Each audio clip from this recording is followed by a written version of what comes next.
ఈరోజు ఒక శుభదినం. డిసెంబర్ 9 4 కోట్ల తెలంగాణ ప్రజల ఆకాంక్ష నెరవేరినటువంటి శుభదినం.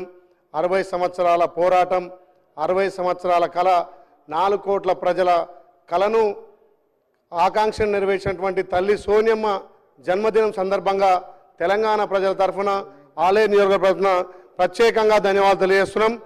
నిజంగా తెలంగాణ వచ్చిన తర్వాత ఆ తల్లి విగ్రహం లేకపోవడం, నిజంగా ఆ రాష్ట్ర గీతాన్ని కూడా రాష్ట్ర గీతంగా ప్రకటించుకున్నటువంటి ఇలా తెలంగాణ ప్రభుత్వంలో ఒక రాష్ట్ర గీతాన్ని అధికారికంగా ప్రకటించుకొని తెలంగాణ తల్లి అంటే 4 కోట్ల ప్రజల గుండెల్లో విధంగా, 4 కోట్ల ప్రజల ఇళ్లలో ఒక తల్లిగా, ఒక చెల్లెగా, ఒక ప్రతిరూపంగా ఉండే విధంగా ఇలా తెలంగాణ రాష్ట్ర ప్రభుత్వం, మా మంత్రివర్గం అంతా కూడా తెలంగాణ తల్లిని రూపొందించారు.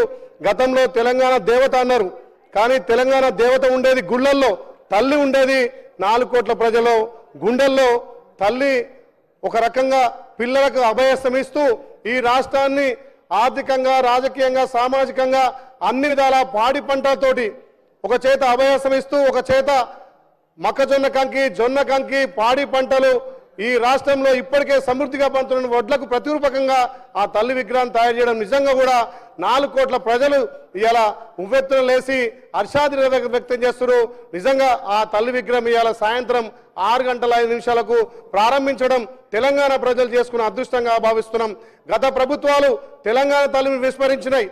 ఇవాళ ఈ ప్రభుత్వం తెలంగాణ 4 కోట్ల ప్రజలకు ఒక ఆకాంక్షగా, వాళ్ళ ఆరాధ్య దైవంగా తల్లి అంటుండి ఇట్లుండాలని నిరూపిస్తే దాన్ని కూడా వ్యతిరేకిస్తున్నటువంటి ఈ ప్రతిపక్షాలకు నిజంగా కూడా తెలంగాణ ప్రజలు బుద్ధి చెప్పినా ఇంకా బుద్ధి రావడం లేదు.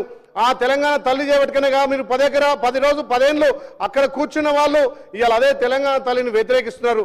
కనీసం తెలంగాణ పేరు మీద ఇవాళ తల్లి సోనియమ్మ దయాదాక్షల మీద మీరు అధికారంలోకి వచ్చి ఇవాళ తల్లి సోనియమ్మ బర్త్డే రోజు కూడా శాసనసభలో ప్రతిపక్ష నాయకులు రాకపోవడం నిజంగా కూడా ఒక దురదృష్టకరం.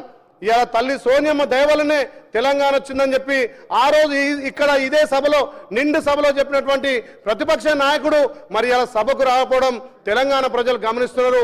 నిజంగా తెలంగాణ ప్రజలు ఈ తెలంగాణ తల్లి విగ్రహ ఆవిష్కరణకు పెద్ద ఎత్తున సాయంత్రం వచ్చి మా ధన్యవాదాలు తెలియాల్సిందిగా, అదేవిధంగా ఈ తెలంగాణలో పాడి పంటలు సమృద్ధిగా పండి ఆ తల్లి దయవల్ల ఇంకా కూడా తెలంగాణ దినదిప్రతిగా ఒక సంవత్సరంలోనే 10 సంవత్సరాలు చేయనటువంటి పని మా గౌరవ ముఖ్యమంత్రి, మా డిప్యూటీ ముఖ్యమంత్రి, మా మంత్రులు గారు ఇలా ఎంతో రకంగా అభివృద్ధిని ముందుకు తీసుకుపోతున్నందుకు వాళ్ళకు కూడా ప్రత్యేకంగా ఈ ప్రజాపాలన ద్వారా ప్రత్యేకంగా ధన్యవాదాలు తెలియజేస్తున్నాను. థ్యాంక్ యూ అధ్యక్ష. అసలైన తొలి వెలుగు. ఫాలో వాట్సాప్ @తొలి వెలుగు అఫీషియల్.